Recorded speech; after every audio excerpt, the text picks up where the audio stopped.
Nuk është pra fejesa një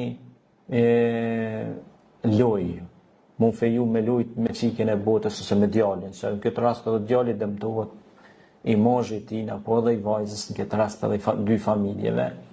Dhe shejtoni mas shumë të që gëzohet kur prishet një lidhje.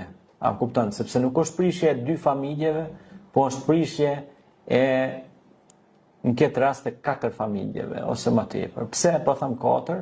Familja e vajzës 1, familja e djalit 2,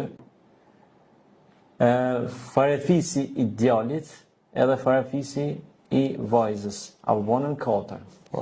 E mos him ma gjanë, pra, sepse këtu pra në këtë rast po dëmtohen palet. Dëmtimi si është, dëmtohet reputacioni, kredoja, kredibiliteti, morali, ndërgjegja.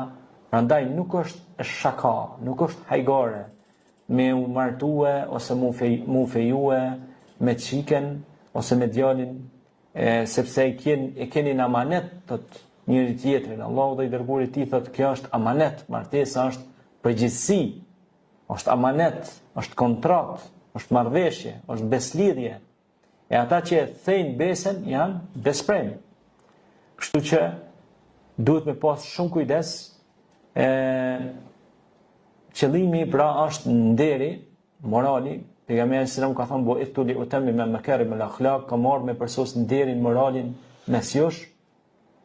Dhe ju thot edhe vajzave dhe djemve që të sillen mirë dhe të kenë kujdes kur lidhin atë akt, pra që është akti fejesës, sepse fejesa është një lloj parakontrate, para martese, do thot ta quajmë para kontrate ashtu, është një fazë pritje për tu lidh, pra dhe për të bëu martesa dhe për të formuar një familje e re.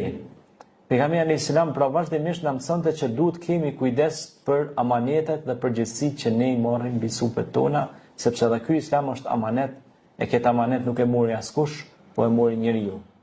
E këtij njeriu Allah i tha pra që të martohet, fejohet dhe të lënë trashëgimtar mbrapa.